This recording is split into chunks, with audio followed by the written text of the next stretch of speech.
Phoenix last week for my national conference, and I was really excited. Friday, get this real big, thick book that tells you all the sessions, and there was a session by a superintendent from Arizona and the principal. It was exactly about this work that we just got talking about.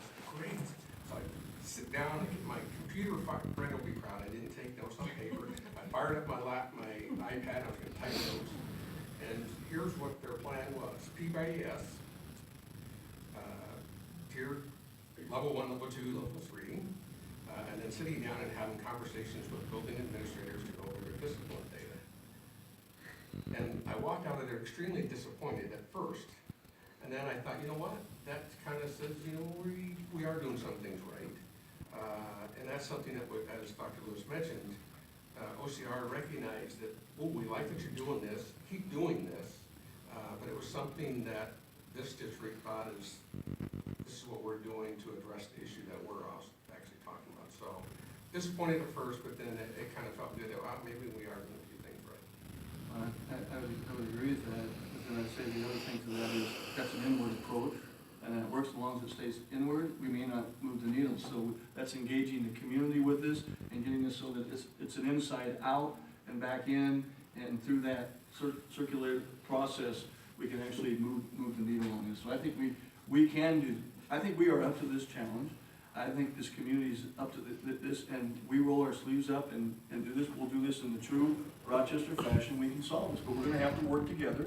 We're going to have to lay our biases on the table, all our objections to one another, all those kinds of things. Get over that. Get over that and say, what are we going to do? Because it doesn't matter what has happened. It's what we do from here that matters.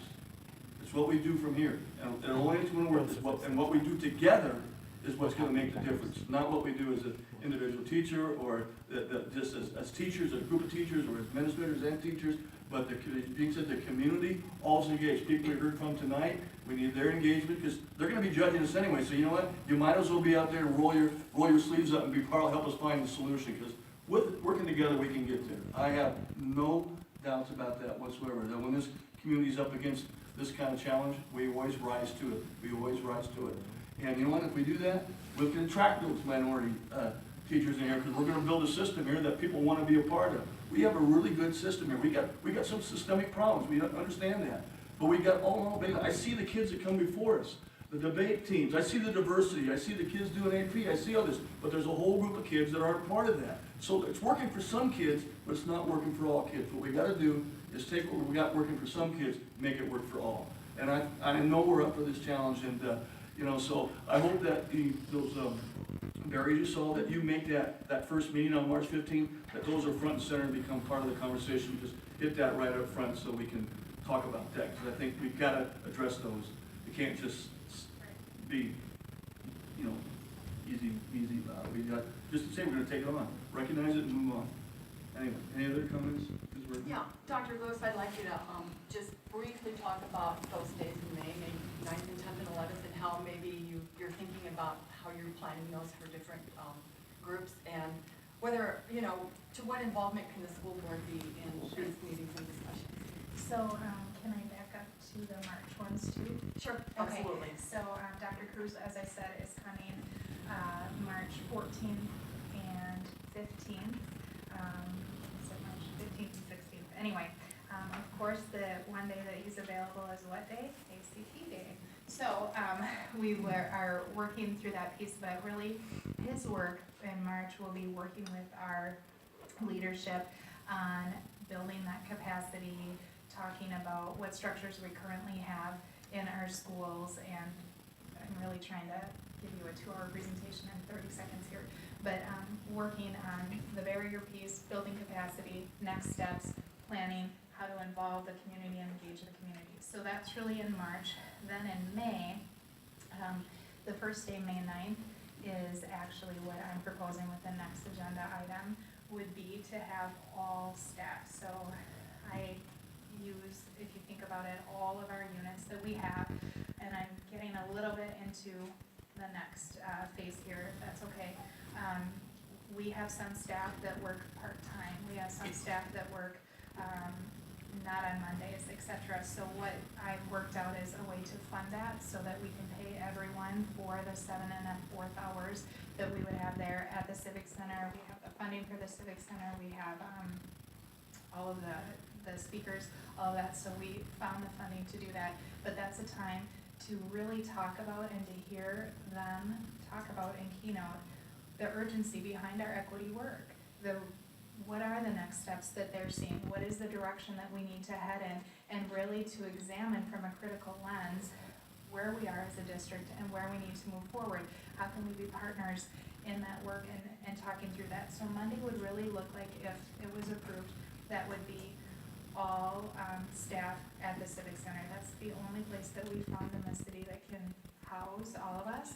I envision and I've worked with them, a large keynote time, or a keynote with a large group with both of them, and then it sounds weird to call 1,500 a breakout session, but then 1,500 breakout sessions, or one's a little bit less than that, but 2 breakout sessions then to do the work. Then the next day, working with our leadership from the sites to talk about, okay, what did we have yesterday? What did we have in March?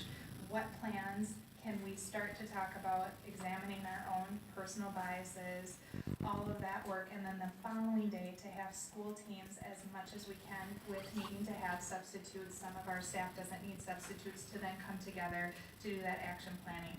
Now, after those 5 days, are we complete and check the box? No. We will be securing more times to work with them, to continue that work and to continue that capacity. I also would like to extend to our members that are gonna be serving on that community focus team to actually attend those 5 days. I would also like to extend that to our board. I know that some may be able to come for some may be able to come for all, to attend that. I'm also working with Anthony and Louise to do on that Tuesday a potential study session with the board, to look at that piece. That might actually be a formal board meeting, but so there's just a lot of moving parts there. But I need essentially to hear from you in the next agenda item, whether or not you're in favor of this, to then look at really planning out with specificity. And they will still come on May 9th, 10th, and 11th, regardless of how the next resolution, if we decide that tonight or not, that's fine. They will still come. The format will just look a little bit different. Thank you. In the interest of moving on to the next item, unless board members, well, Mr. Hines has something to say. Maybe a couple of questions, and I'll try and keep it brief. So on your second slide, I just would like a little bit of clarification under outreach to students, district staff, and community members. You mentioned the creation of PBIS teams at each site. Can you explain that to me just a little, just briefly? Because my understanding was that we have PBIS teams at each site. So is this like a restructuring of those teams, or what? This is one of those components, and maybe I misspoke, but it's one of those components that the OCR is affirming that we already have continued to do the work with the PBIS teams at each site. Okay, so you're not envisioning any, I know with, in a different part of the presentation, you talked about the specific things with some data. Yep. But in regards to the actual composition of teams, we don't envision making any changes with that at this time. So each school has a team, but the members of the team might change depending